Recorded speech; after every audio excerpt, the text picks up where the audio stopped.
मैं आप सभी का तहे दिल से शुक्रिया अदा करना चाहता हूँ।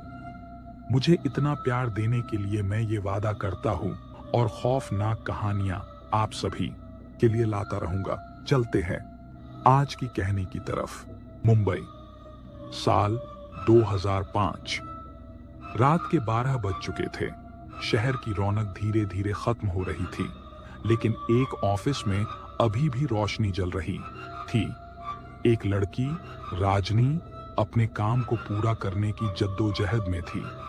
वो एक महत्वाकांक्षी लड़की थी जो अपनी जिंदगी को अपने पैरों पर खड़ा करना चाहती थी। काम खत्म होने पर घड़ी पर नजर पड़ी। रात के 11 बज चुके थे। दिल घबराने लगा।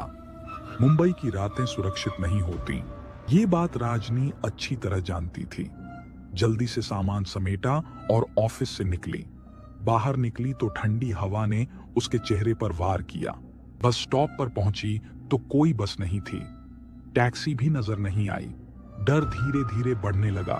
तभी दूर से बस की लाइट दिखी। राहत की सांस लेते हुए राजनी दौड़ी और बस में चढ़ गई। बस खाली थी, सिवाय कंडक्टर के। कंडक्टर ने हैरानी से राजनी को देखा।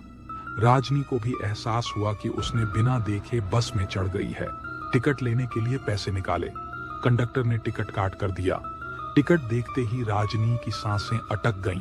टिकट पर लिखा था अंधेरी स्टेशन, लेकिन राजनी को तो वर्सोवा जाना था।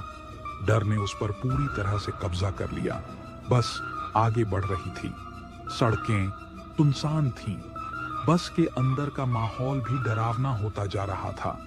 खिड़की से बाहर देखा तो रात और भी गहरी हो गई थी। पेड़ों की डालियां डरावनी दिखने लगी थीं।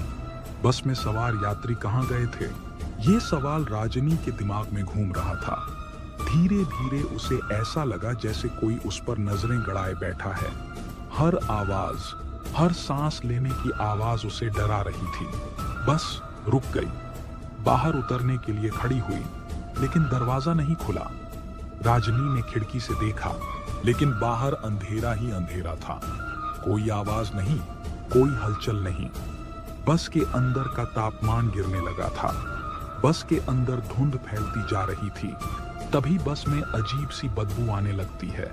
अचानक एक जोरदार झटका लगा।